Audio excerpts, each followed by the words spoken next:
करना चाह रहा हूँ। मैं किसी मंडल अध्यक्ष के नाते नहीं आया, आपकी सोसाइटी में 122 में रहता हूँ, इस नाते आया हूँ और निवेदन करता हूँ कि जो भाई साहब ने मुझे सम्मान दिया है उसके लिए मुझे क्षमा करेंगे आप। सही बात है, सही बात है। बहुत अच्छे, तालियां, बहुत खुशी की बात है। और इस अवसर पर दीक्षित साहब कहाँ चले? दीक्षित साहब अभी आइए आप। मैं आपका आशीर्वाद चाहता हूँ 2 शब्दों के द्वारा। धन्यवाद उपाध्याय जी।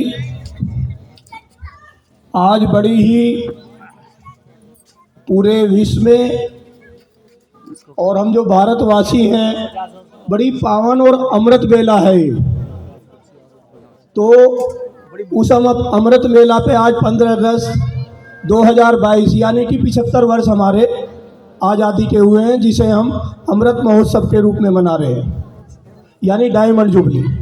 सर्वप्रथम आज मैं पंचवटी सोसाइटी जो बहुत ही अच्छा कार्य कर रही है, उसके प्रेसिडेंट, उसके सचिव और उसकी समस्त टीम को और जो उसके संरक्षक मंडल है उन सबका जो है स्वागत करता हूँ, अभिनंदन करता हूँ और उनका जो है आभार प्रकट करता हूँ कि एक अच्छा कार्यक्रम हमारी सोसाइटी में मैसेज भी जाता है कि बहुत कम अमाउंट पर हमें जो है सारी सुविधाएं मिलती है। मतलब चर्चा का विषय है, मैं हर सोसाइटी में बैठने का मुझे अवसर मिलता है, तो ये एक चर्चा का विषय है कि मात्र 250 में हमें पूरे जो महीने की सारी सुविधाएं मिल जाती है। तो उनका धन्यवाद करता हूँ, आभार करता हूँ। और बहुत सारे वरिष्ठ हैं जिनके सामने मुझे ज्ञान नहीं है, बड़ी सेवाओं में रहे हैं, क्या वो मित्तल साहब हो, अग्रवाल साहब हो, गुप्ता जी हो, माथुर जी हो, कपूर साहब हो, हमारे जो धनंजय जी हो, मतलब आपका अनुभव वास्तव में बहुत अच्छा है। उधर वर्मा जी बैठे हुए हैं, अरोड़ा जी हैं, बहुत सेवा देते हैं, शर्मा जी हैं, हमारे जो है हमारे कपिल जी हैं, हमारे जो है सबसे वरिष्ठ जो जिसे मैं युवा भी कहूँगा हमारे के.एस. शर्मा जी, मतलब इनका बहुत बड़ा अनुभव है और इन्होंने देखा है कि वास्तव में ये अमृत महोत्सव क्यों मनाना जा रहा है। यानी अभी हमने कल देश का बंटवारा हुआ था 14 अगस्त 1947 को, तो हमने उसे देश विभाजन के रूप में विविधता भी मनाई, यानी एक बड़ा दुख का विषय था कि अब से 75 साल पहले जब देश आजाद हुआ तो उससे पहले जो हिंदुस्तान और पाकिस्तान का बंटवारा हुआ और उस बंटवारे में करोड़ों लोग घर से बेघर हुए। यानी जो लाहौर में रहते थे, वहां के बड़े बड़े अच्छे शहरों में रहते थे जहां अच्छा व्यापार था, जब वो इधर आना चाहते थे तो उनका कत्लेआम किया गया, उनका धन लूटा गया, बहु बेटियों के साथ दुराचार किया, तो बड़ा नुकसान हुआ है उसमें हमारा जो है। आज हम रिफ्यूजी शब्द करते हैं, विस्थापित शब्द यूज करते हैं, तो ये उनकी देन है। लेकिन देश जब से आजाद हुआ 1947 से और 50 में संविधान बना तो देश ने वास्तव में तरक्की की। सरकार कोई भी रही हो, नेता कोई भी रहे हो, तरक्की हुई है, क्योंकि हम पहले इंडिपेंडेंट नहीं थे। आपने विश्व कप जीता 1943 में, आपने बहुत सारे जो है शक्ति परीक्षण किए, लेकिन मैं आपको बताना चाहता हूं जो मेरा ये सोने की चिड़िया देश होता था ये वास्तव में उसी रास्ते पे आने जा रहा है। और ये किसी व्यक्ति विशेष की वजह से नहीं आ रहा, आप सब लोग जो राष्ट्र भक्त हैं और राष्ट्र के लिए एक आवाज पे ताली बजा देते हैं, थाली बजा देते हैं और पूरे अपने घरों को जो तिरंगे से पाट देते हैं, ये सब आपकी देन है, ये मैं आपको याद दिलाना चाहता हूँ। सरकारें आती हैं चली जाती हैं, किसी भी दल की आ सकती है, मुझे दल से कोई मतलब नहीं है, लेकिन सच्चाई बता रहा हूं, जो आप में जज्बा है, जो आप में राष्ट्रभक्ति है, वही राष्ट्रभक्ति उस नेतृत्वकर्ता को आपके अनुसार चलने पर मजबूर करती है, विवश करती है। तो मैं बधाई देता हूं आज के वर्तमान परिस्थितियों में देश को बहुत आगे बढ़ाने का।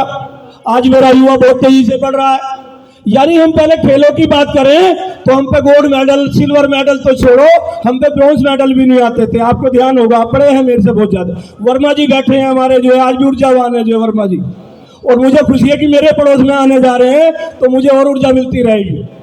तो कहने का मतलब ये है कि बहुत सारी चीजों में इम्प्लीमेंट हुआ है, एजुकेशन का स्तर बदला है, इंफ्रास्ट्रक्चर बड़ा मजबूत हुआ है, रोडों की कनेक्टिविटी बहुत अच्छी हुई है। हमारे गौतम साहब पुलिस में बड़ी अच्छी सेवा करी है, बड़ा अनुभव रखते हैं, गेट पर मैं भी मुझे अवसर मिल जाता है तो कुछ ना कुछ उनसे जानने की कोशिश करता हूँ। उनके बराबर रजनीश जी जो है मुस्कुरा रहे हैं, युवा है और बहुत सहयोगी है जो। तो मैं ये कहना चाहता हूँ कि ये जो आज हमारा अमृत महोत्सव है ये वास्तव में आसानी से नहीं मिला। और आज मैं बड़ा और भी खुश हूँ कि 17 साल से मैं विद्यालय चलाता हूँ और मैं आज अपनी पंचवटी में 15 अगस्त या 26 जनवरी को यही समय यहाँ होता है, यही वहाँ समय होता है, तो मैं गौरवान्वित भी मानता हूँ। तो ये जो हमें हमारे अध्यक्ष जी बैठे हैं गुप्ता जी, राजकमल गुप्ता जी, तो ये हमें आज़ादी ऐसे ही नहीं मिली भाई साहब, वास्तव में बड़ी सादत दी है। खुदीराम बोस कितनी आयु थी, उन्हें फांसी दे दी गई, मात्र 18 साल की आयु थी, मात्र 18 साल की। हमारी अरोड़ा आंटी बैठी है, मतलब भक्ति में लीन है, प्रसाद जाते हैं मंदिर तो प्रसाद मिल जाता है, बहू जाती है तो उसकी झोली भर जाती है। तो मेरा कहने का मतलब ये है कि हमें अपने बच्चों के संस्कार भी वास्तव में देके चलने चाहिए। मुझे कोई ऐतराज नहीं है, अग्रवाल साहब बैठे, विनोद अग्रवाल जी, राजकमल जी के पीछे, तो हम आधुनिकता के साथ चलें, साइंस के साथ चलें, आईटी के साथ चलें। आईटी आज बहुत बड़ा नेटवर्क बना हुआ है और बड़े बड़े अच्छे पैकेज मिल रहे हैं जो है आईटी में। तो अपने बच्चों को संस्कार से जरूर जोड़ के रखें। मुझे जीन्स पहनने में कोई ऐतराज नहीं है, मुझे जो है बाहर के कपड़े पहनने में, टीवी देखने में कोई ऐतराज नहीं है, लेकिन मेरी संस्कृति भी मेरे साथ चलेगी। तो जो आज दूसरे लोग हमारी संस्कृति अपनाने का प्रयास कर रहे हैं, हमारे खान पान को अपनाने का प्रयास कर रहे हैं, हमारे यहाँ आगे योगा का प्रयास कर रहे हैं, और देखो 21 जून को आपके देश ने जो है योगा दिवस को फिर दोबारा से इम्प्लीमेंट कर दिया। अजय शर्मा जी, बधाई की बात है नहीं है, आप टाटा मैजिक में काम करते हैं तो ये बधाई की बात नहीं है कि यानी कि जो सारी चीजें पहले थी, आयुर्वेद था, अध्यात्म था और बहुत सारी चीजें थी। एक ने कहा यार ये क्या है कि रक्षाबंधन 2 दिन का हो गया, ये तो 1 दिन का होना चाहिए था, इन पंडितों को पता नहीं है क्या? मैंने कहा भैया बात तो आप सही करे, 2 दिन का रक्षाबंधन तो नहीं होना चाहिए, जन्माष्टमी होती आई है 2 दिन की, लेकिन क्या है कि हम 1 तारीख को 1 जनवरी को नया साल नहीं मनाते ना, 1 साल 1 तारीख को हम तिथि के अनुसार चलते हैं, हम पक्षों के हिसाब से चलते हैं, कुशल पक्ष है, कृष्ण पक्ष है, यानी शुभ मुहूर्त में हमारे कार्य किए जाते हैं। तो वो घड़ी हो सकती है कि वो फ्लक्चुएट हो रही हो, रोटेट हो रही हो, 11 में भी बैठ रही हो, 12 में बैठ रही हो, आप स्वतंत्र हो, जैसे मर्जी रक्षाबंधन मनाओ।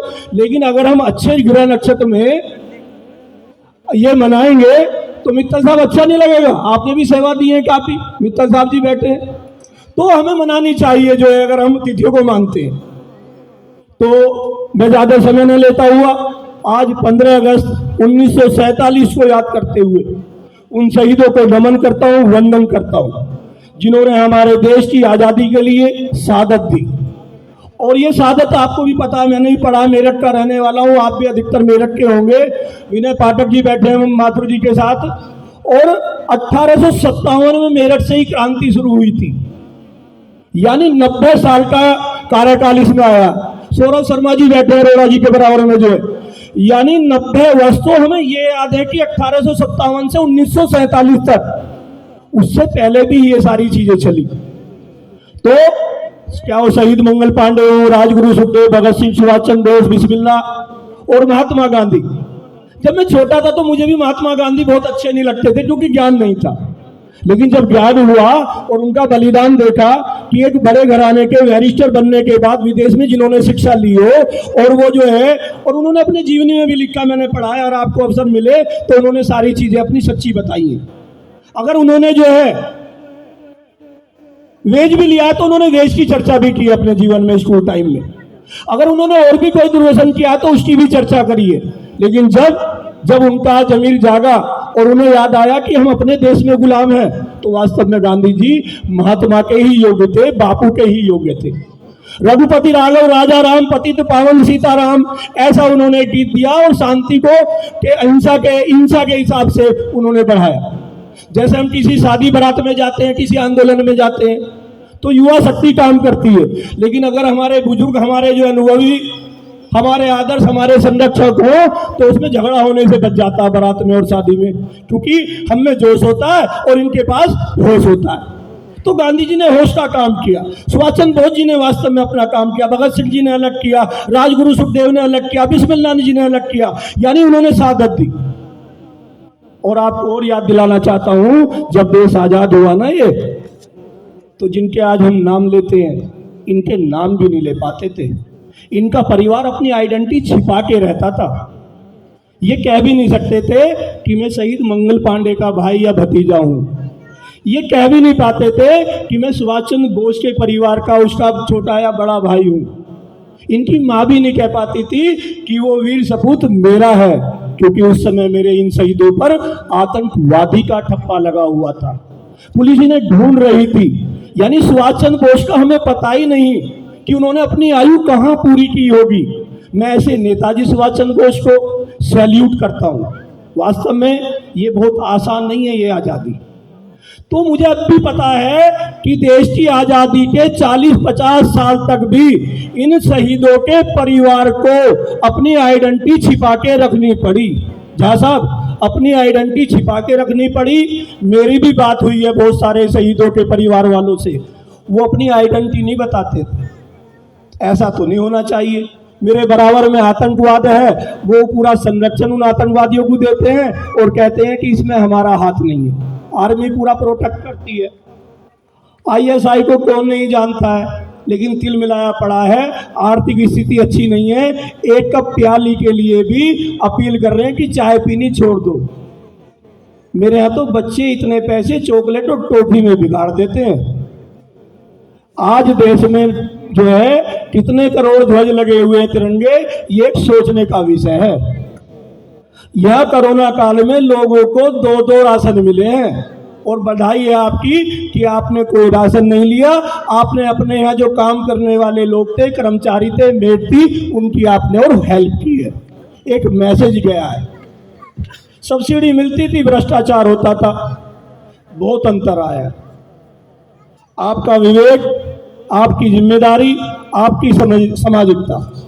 आप अगर कोई विचार आपके मन में है, आप सरकार को लिखो, प्रदेश के जो है मुख्यमंत्री को लिखो, सचिव को लिखो, देश के प्रधानमंत्री को लिखो। जब आप अपने विचार दोगे कि ये रोड पर ये होना चाहिए या स्कूल के बाहर ये होना चाहिए, तो उसमें विचार होगा, और जब विचार होगा तो उसमें संशोधन भी होगा।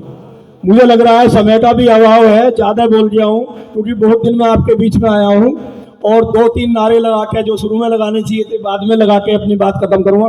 बोलो भारत माता की। मुझे कुछ ज्यादा उम्मीद थी कि इससे भी ज्यादा आप बोलोगे। विनय जी, थोड़ा सा हौसला बढ़ाएं। और वास्तव में अमृत बेला है ये, और मैं ये भी चाहूंगा कि आप लोग, ये तो 75वीं है, 100वीं भी आप देखोगे, निश्चित देखोगे। जितने हमारे सबसे संरक्षक बुजुर्ग हैं, वो भी 100वीं जो है देश की आज़ादी देखने वाले हैं। मेरी ऐसी शुभकामना, लेकिन मेरा आप साथ जरूर दोगे। बोलो भारत माता की, भारत माता की, वंदे वंदे मातरम, मातरम, वंदे मातरम। आपका भी देवराज जी निवेदन कर रहा हूं कि उस सुंदर के साथ, बुलंदी के साथ मातरम का नारा लगाए। मातरम, मातरम, वंदे मातरम। जय हिंद, जय भारत। और इस समस्त पंचवटी सोसाइटी को बहुत बहुत धन्यवाद, साधुवाद। आपने मुझे आने का अवसर दिया, मैं कृतज्ञ रहूंगा। जय हिंद, जय भारत।